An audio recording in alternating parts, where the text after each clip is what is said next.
Vodafone idea ફોકસમાં છે કારણ કે રીઅસેસમેન્ટ પૂર્ણ થયું છે. ડિપાર્ટમેન્ટ ઓફ ટેલિકમ્યુનિકેશન એટલે ડોટે વોડાફોનના એજીઆરનું રીઅસેસમેન્ટ પૂર્ણ કર્યું છે. એજીઆર બાકી રકમમાં 23,000 કરોડથી વધુની રાહત મળી છે કંપનીને, અને કમિટીએ વોડાફોનના ઓફર રીઅસેસમેન્ટને લીલી ઝંડી દેખાડી છે. 2032થી લઈને 35ની વચ્ચે વાર્ષિક ઓછામાં ઓછા 100 કરોડ ચૂકવવા પડશે કંપનીને, અને બાકી રકમ 2036થી લઈને 2041 સુધી 6 હપ્તામાં ચૂકવવાની રહેશે.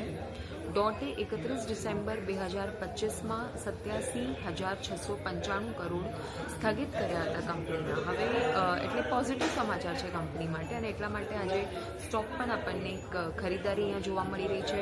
CLSA તરફથી વોડાફોન આઈડિયા પર આઉટ પરફોર્મ કોલ આપી છે, અને ટાર્ગેટ પ્રાઇસ જે આપ્યા છે તે ₹11 પ્રતિ શેર. સિટીએ વોડાફોન આઈડિયા પર ખરીદારીની સલાહ આપી છે, અને સાથે જ કહ્યું છે હાઈ રિસ્ક પણ છે અહીંયા એસોસિએટેડ, અને ટાર્ગેટ પ્રાઇસ છે ₹14 પ્રતિ શેરના આપ્યા છે. તો આ રીતે જે સમાચાર આવતા જોવા મળ્યા એના લીધે અહીંયા આજે આપણને વોડાફોન આઈડિયામાં ખરીદારી જોવા મળી રહી છે.